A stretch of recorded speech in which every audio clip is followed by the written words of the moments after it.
And welcome. Ary Rosenbaum here with another episode of that 401k podcast. In keeping with last week's episode, talking about Payroll Provider TPAs, we're going to bore you to death and make you nauseous with a topic about how 401k TPAs can compete with the Payroll Provider TPAs. It's kind of like a companion piece dealing with marketing aspects and, all that kind of jazz. Uh, and really dealing with some suggestions for third-party administration firms, the independent ones, and how they can compete with the ADP and Paychecks of the world, because it's a very competitive business, and obviously it's very, very important for the independent TPA, which I'm a big supporter of. Of course, that 401k conference, we're in a delay, just like the Major League Baseball Players Association, Major League Baseball. I don't know what to tell you. We will reschedule those dates. I think the way it's looking, it's going to be in 2021 for Houston, St. Louis, and Minnesota. I'm not going to lie to you and say that we're going to have a season and we'll have games. Obviously, there are more important things going on in the world. Obviously, with the situation in the United States, with what happened in Minneapolis, as well as coronavirus, and obviously, our conferences will happen. It's not the end of the world that they're in this delay, but we will have them and hold them in the cities that we promised. Whether it's going to be in 2020, but more likely in 2021. That's what we're going to have to do. And of course, we booked Las Vegas for December, and the way it's going, probably not going to hold events in September, October, and November, just because of concern. I think people are going to have concern about traveling and whatnot. So as it looks like the only regional event that we will have for 2020 will be Las Vegas, and I think that's December 4th. It will be at the Las Vegas Ballpark in Summerlin, Nevada.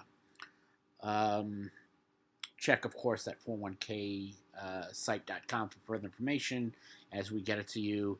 As far as virtual events, we will have some more virtual events over this weekend. I will develop the game plan. I have a new idea in addition to the virtual conferences, something smaller and a less of a 4-hour.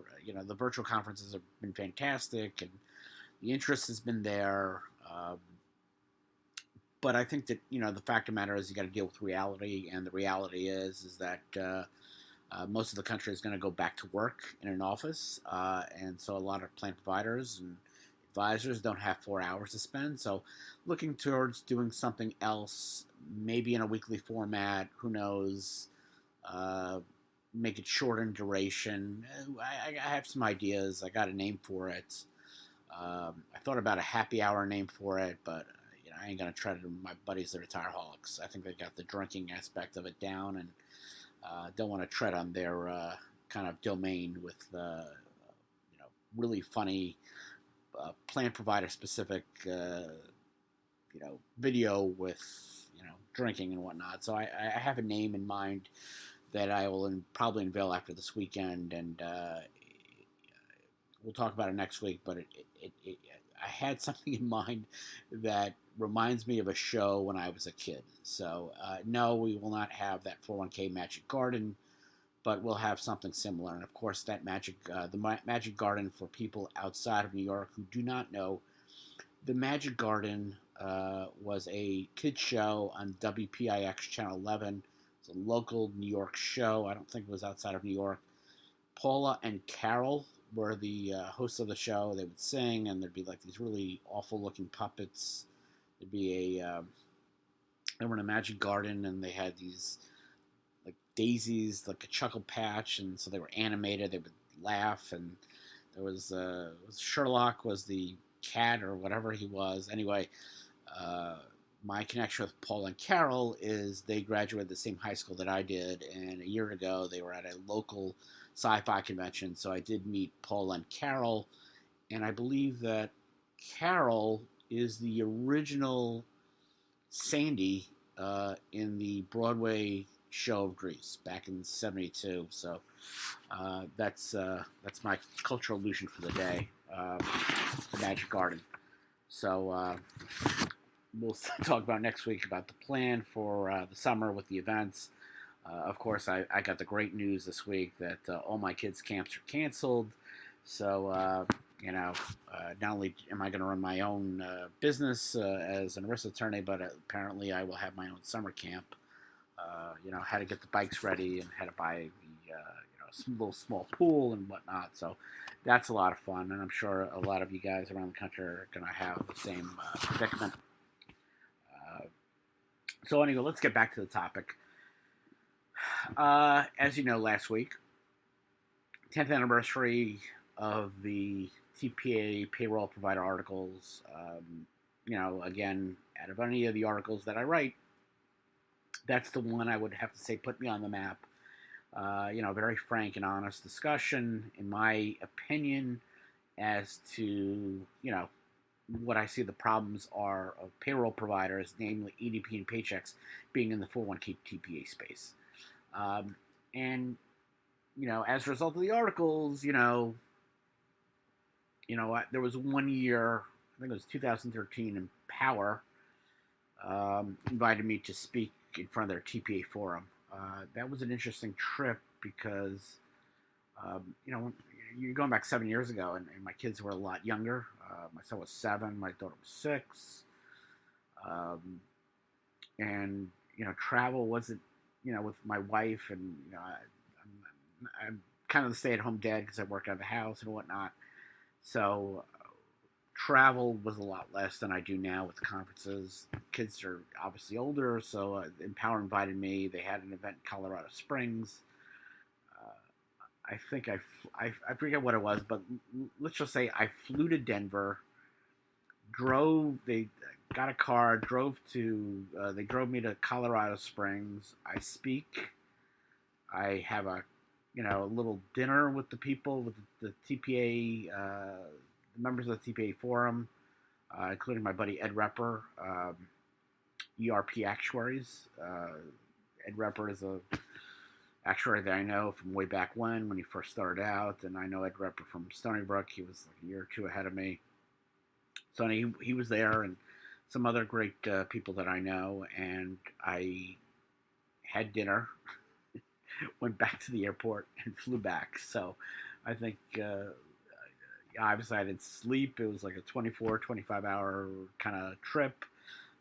And that's kind of the weird trips that I took when I was younger, and my kids were younger, and this is what you do. So anyway, I was invited to speak, and this is my thing for other, Empower, or Transamerica, or anybody else, Lincoln, if they want me to speak in front of TPAs, please invite me. But and of course the funny part was, as I discussed last week, there was a specific TPA that was in the payroll providing business. They weren't ADP Paychex, but anyway, they have since gotten rid of their payroll business. They sold it off.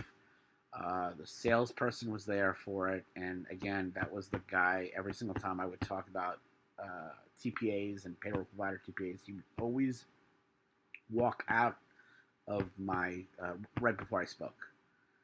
I don't take any disrespect for it, because obviously I know the guy, and again, this is a guy that was one of the people that I had talked to about that 401k conference, and he was one of the sponsors of the very first one, so obviously, but I just always found that funny. No hard feelings.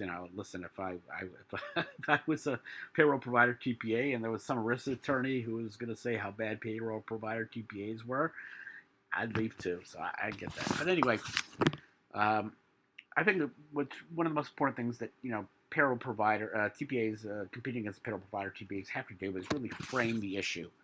You got to really define the message. My buddy Ron Uring, who spoke at that 401k National Conference,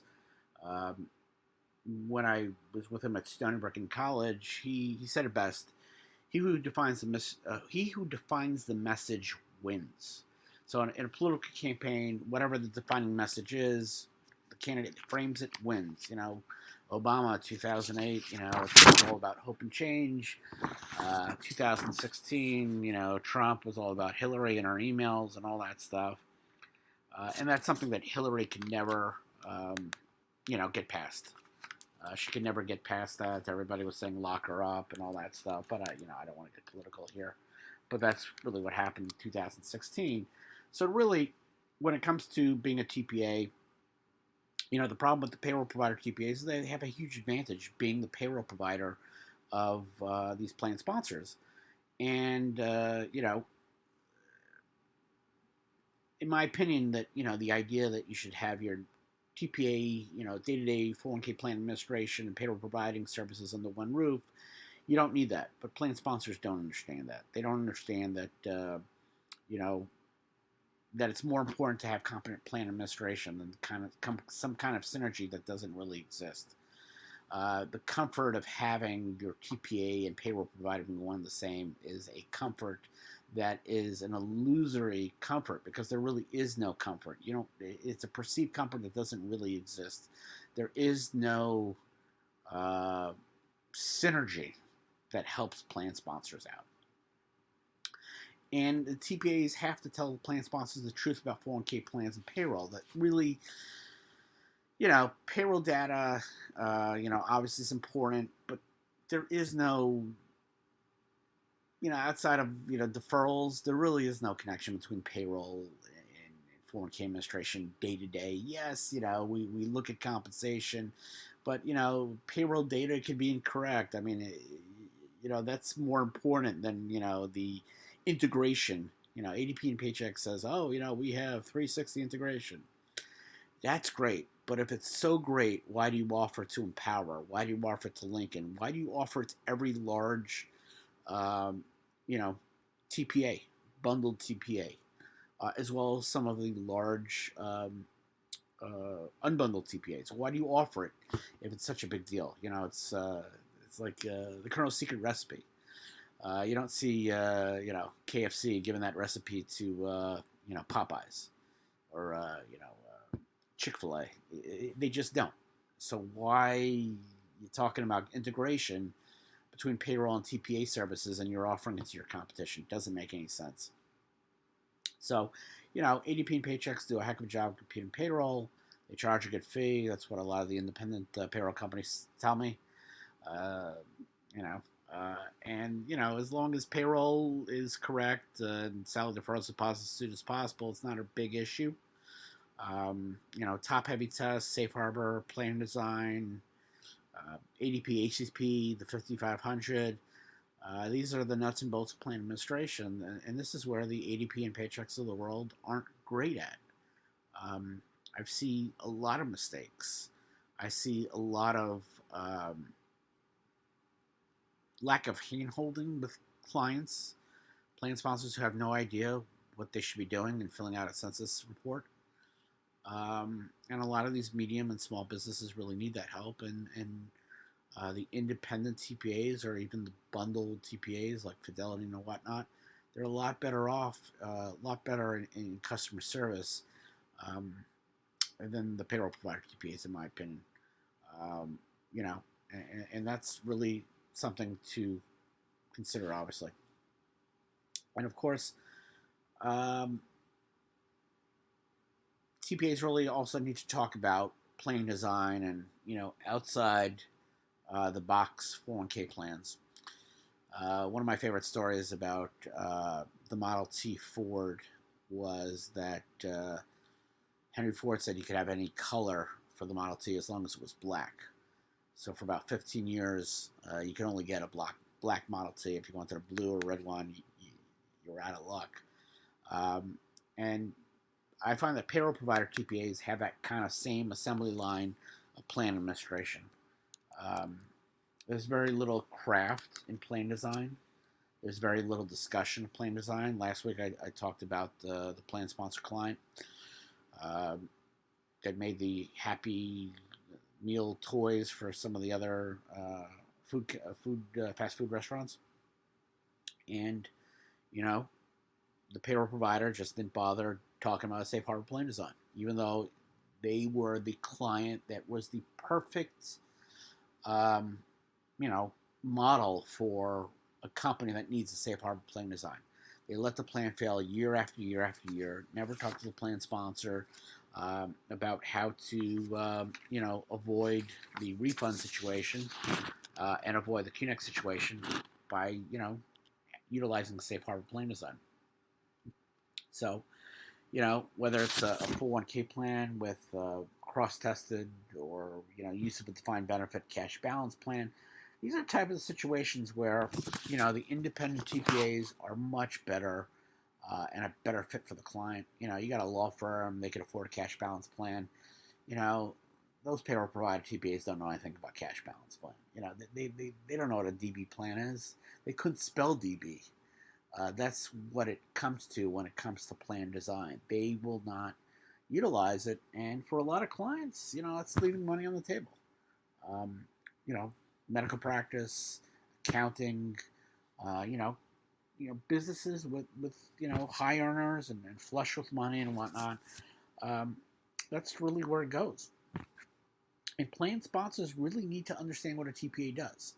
Right now, in where I live, there's a big, to do about a bond vote to give $35 million to the library to expand. And people say, "Oh, $35 million. Nobody takes out books anymore." And so the guy who runs the library, he's a marketing guy. I told him some advice. Stop focusing on the $35 million and start focusing on what the library does. And so they came out with this marketing piece, which I thought was fantastic, and says, this is what you think we do, which is, books and magazines and DVDs, and it was like a whole list of the things they really do, which was like a lot more. And, a lot of the people in my village just didn't understand that, in this day and age, a library is that much more. It's a community center. So, in that same regard, I think that plan sponsors really need to understand what a TPA does, and when they do, they'll have a greater appreciation and understand that a payroll provider may not be the best fit. So, plan sponsors need to understand the errors that are happening in plan administration and all the intricacies that a good TPA has to complete and do in an efficient manner and a correct manner, so plan sponsors don't find out 2-3 years later that there's these huge corrective contributions that have to be made. So, a good TPA is going to maximize the use of employer contributions and tax deductions and whatnot for not only the business on their corporate return, but as well as compensating the highly compensated employees with greater contributions. And again, plain compliance errors. I mean, that's my bread and butter. I tell you, without VCP and VFCP and DFVCP, it pays my mortgage. And for those who don't know, these are corrective programs, and plans that are compliant don't fall into these corrective programs because they're compliant. And so, whether it's these corrective programs or errors discovered in a plan audit, it's costly to the plan sponsor. So, if they knew that, good plan administration goes a long way, then maybe they would, understand that and not listen to when the payroll provider TPA salesperson has this great idea about what they need to do. And I think it's also really important for the financial advisors to know the value of a good TPA. For better or for worse, the financial advisor, serves as a gatekeeper of a plan sponsor. And often the financial advisor doesn't know the value of a good TPA. So they're going to steer clients to a payroll provider TPA for two reasons. Number one, because they may be cheaper. And number two, being the turd in the punch bowl again, I'm going to expose the facts. A lot of advisors steer clients to payroll provider TPAs because they get referrals back from the payroll provider TPA. So this is what happens.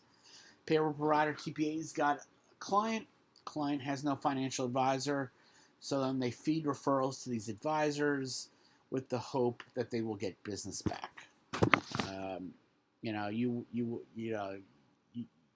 You scratch my back, I'll scratch yours. And that's a sad fact. I mean, that's reality for advisors in this business. They will refer business back to payroll provider TPAs because they got referrals to them. So, and it's important that advisors know the intricacies of plan design, the importance of good administration to avoid planned errors. And, my experience, again, I've always said it, advisors have been fired for bad TPAs that they referred their client to. I've seen it happen. Uh, and it's really important that, the advisor understands um, that good plan administration goes a long way. You have a story to tell about, competence, compliance, plan design, and you got to make sure the plan advisors understand that. Another way to do that is partnering with other payroll providers. Now, uh, there are more than two payroll providers in this country. A lot of good large payroll providers, Paycor, Paylocity, and then on the local level, there's a heck of a lot of good payroll providers who are not in the 401k plan business.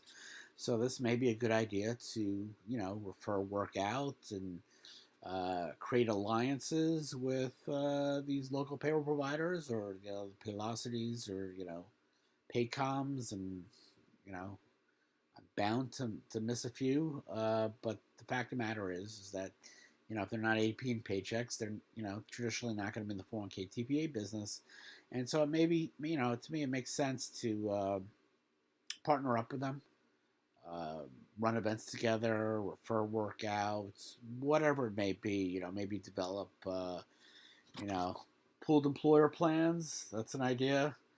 Um, so if you build an alliance with good payroll providers who are not in the TPA business, I think that's going to go a long way in you know in helping your business, because you all got to stick together. To me, it's like a like a Western movie. The good guys, where people wearing the white hats, you all have to stick together. And I think it's also important to target with better marketing. I've always said that TPA marketing isn't very, very good, at least most of it. Um, I've been successful because of marketing and trying to, take uh, difficult subject material and put it into a format that plan sponsors and other plan providers can understand. You got to market plan design, how and show how that puts extra money in a plan sponsor's pocket, and less in the pocket of the government. Uh, you know, and again, you can't really talk tech. Anything you talk, it's got to be broken down into language that the normal average plan sponsor would understand. And when I mean the average plan sponsor, I mean someone who's not in the 401k plan business. And last but not least, market my articles. The whole idea, again, I go back to it, uh, when I was at Meyer Swazi, that, semi prestigious law firm on Long Island, and I couldn't get anywhere with their partners in marketing my services to our existing clients.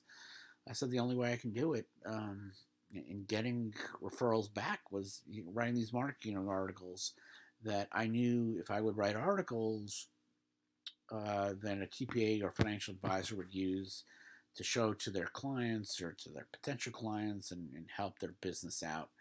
And again, JD Carlson, again, Retireaholics, when he was at my LA event, he pulled out one of my articles. I remember one of the first Retireaholic episodes when they were, years ago, when they were first starting out, and all of a sudden, they pulled out one of my articles. It was just hilarious to see, because I don't think at that point I had never talked. I never talked to them before. So it's very funny that they, JD at the Dodger Stadium event would just mention, how important these articles were for him in helping with his potential clients as well as current clients, especially the current clients who are trying to, who these payroll providers are trying to poach from him. So I hope you I hope you enjoyed this little discussion. I promise that next week we will not talk about payroll provider TPAs. So hope to hear from you. Well, I hope you guys show up next week. Take care.